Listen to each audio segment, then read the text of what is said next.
O Senhor esteja convosco. Está no meio de nós. Proclamação do Evangelho de Jesus Cristo segundo Mateus. Glória a vós, Senhor.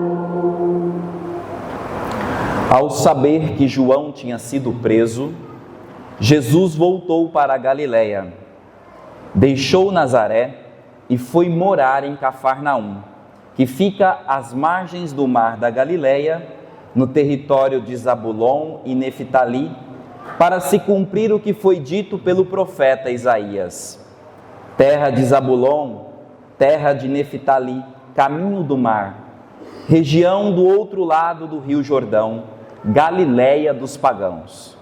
O povo que vivia nas trevas viu uma grande luz, e para os que viviam na região escura da morte, brilhou uma luz. Daí em diante, Jesus começou a pregar dizendo: convertei-vos, porque o reino dos céus está próximo. Quando Jesus andava à beira do mar da Galiléia, viu dois irmãos, Simão, chamado Pedro, e seu irmão André. Estavam lançando a rede, pois eram pescadores. Jesus disse a eles: segui-me, e eu farei de vós pescadores de homens. Eles imediatamente deixaram as redes e o seguiram. Caminhando um pouco mais, Jesus viu outros dois irmãos, Tiago, filho de Zebedeu, e seu irmão João. Estavam na barca com seu pai Zebedeu, consertando as redes. Jesus os chamou. Eles imediatamente deixaram a barca e o pai e o seguiram. Jesus andava por toda parte, por toda a Galiléia, ensinando em suas sinagogas, pregando o evangelho do reino e curando todo tipo de doença e enfermidade do povo. Palavra da salvação. Glória a vós, Senhor.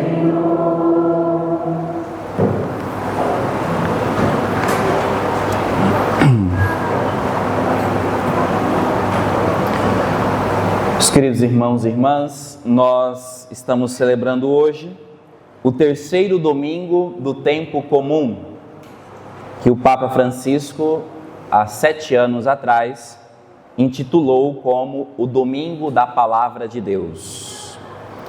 E neste ano, na sua 7ª edição, o Papa Leão, ele propôs um versículo da carta aos Colossenses, no capítulo 3, versículo 16, que diz assim: a palavra de Cristo habite em vós. Com esta indicação de Paulo, ele não está pedindo que a palavra de Deus seja apenas ouvida e estudada. Ele quer que ela habite em nós. Ou seja, que a palavra de Deus ela se fixe de uma forma estável no nosso coração. Que ela faça morada em cada um de nós, de tal modo que ela plasme os nossos pensamentos, oriente as nossas decisões, nos ajude a permanecer no caminho do discipulado de nosso Senhor Jesus Cristo. Então, que a palavra habite no nosso coração. É sobre isso que eu quero falar com vocês nesse dia. Nesse sentido, qual é a palavra que a liturgia de hoje quer que habite em nós? Vamos olhar para a leitura, para as leituras de hoje e perceber o que o Senhor quer falar com cada um. Nós ouvimos o Evangelho de Mateus. É o evangelista que vai nos acompanhar ao longo de todos os domingos deste ano. E Mateus, ele escreve com um propósito muito claro. Ele escreve para a comunidade judaica que está se convertendo ao cristianismo, que está aderindo à palavra de Cristo. E é por isso que ele apresenta o início do ministério público de Jesus, que é o que nós ouvimos hoje no Evangelho, como o cumprimento de uma profecia de Isaías, para que o judeu ele pudesse compreender que Jesus, ele é o Messias esperado pelo povo de Deus.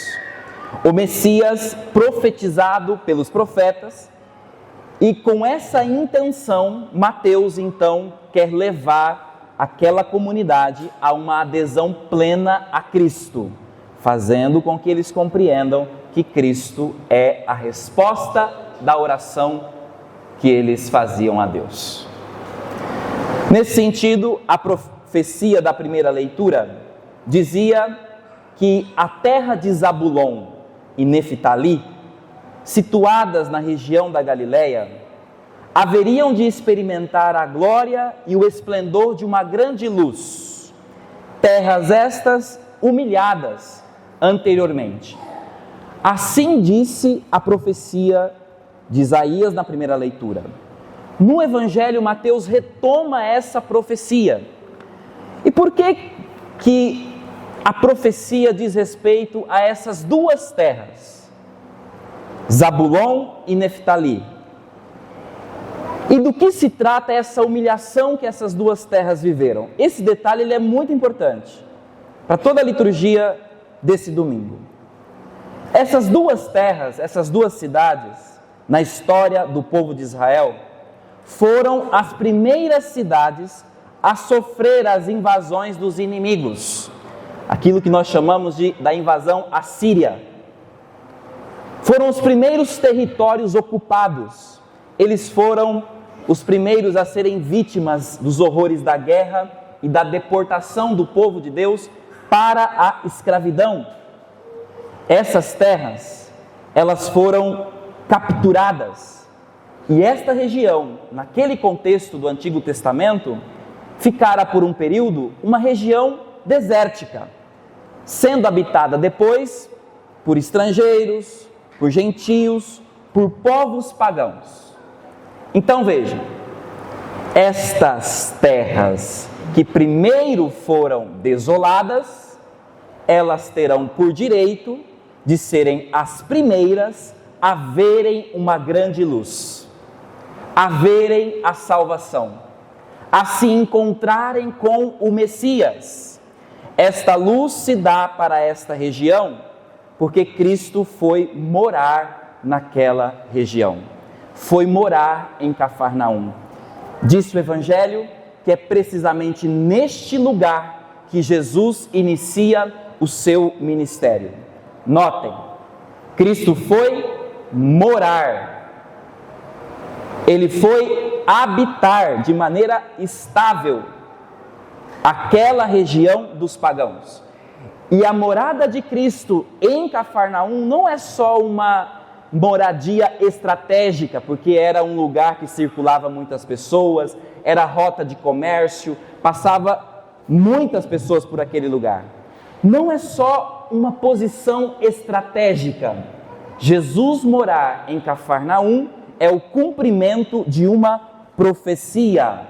Jesus vai habitar aquela região. Ao morar naquele lugar, ele convoca aquele povo: convertei-vos, porque o reino dos céus está próximo. Meus irmãos e minhas irmãs, tendo feito essa longa introdução, o que é que essa palavra pode falar diretamente a cada um de nós? Veja, o convite desta liturgia é para que nós sejamos como a região da Galileia. Nós somos a Galileia que Jesus quer morar. Você é Cafarnaum. Você é Zabulon. Você é esta terra que Jesus quer habitar. E pode ser que esta terra, que somos cada um de nós, também tenha sido humilhada, como aquelas terras foram. Pode ser que a nossa vida, ela também tenha sido sequestrada pelos inimigos. capturada e levada à força para um lugar que nós não queríamos. Pode ser que a nossa vida hoje esteja desértica, vazia, sem sentido, ou habitada por inúmeras situações que podem estar nos fazendo verdadeiros pagãos. Como está a terra do seu coração hoje? Como ela se encontra hoje? Pois bem, é nesta terra que Cristo quer habitar. Ele quer habitar justamente nas regiões da nossa vida que estão frias, desérticas ou habitada pelo pecado. Porque a Galileia dos pagãos era exatamente esse lugar, o lugar da escuridão, o lugar das trevas, o lugar do povo que estava longe de Cristo, longe da promessa. É precisamente neste lugar que Cristo quer morar. Então, não importa quais sejam as nossas circunstâncias, nosso Senhor, Ele quer habitar em nós. Ele quer morar em nós. Ele quer estabelecer o seu reinado. Agora notem, quando Ele chega naquele lugar, Ele faz o seu primeiro anúncio e o mais principal. O que Ele diz? Convertei-vos. Arrependei-vos dos vossos pecados.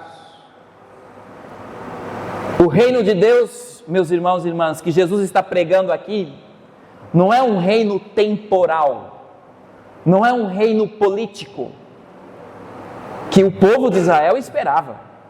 O povo de Israel esperava um reino político, que resolvesse todos os problemas da terra. Jesus, o reino de Cristo não se dá nesse mundo, e é por isso que Ele começa anunciando o seu reino, convidando a conversão. Trata-se aqui de um reino espiritual, um reino de amor e de santidade, onde se entra pelo arrependimento dos pecados.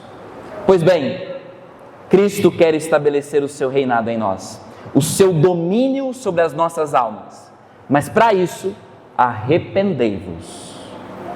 Arrependei-vos dos vossos pecados.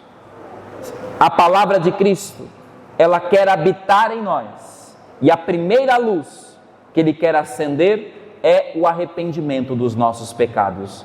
Que Deus nos dê agora, pelo poder desta palavra, um arrependimento sincero das nossas faltas.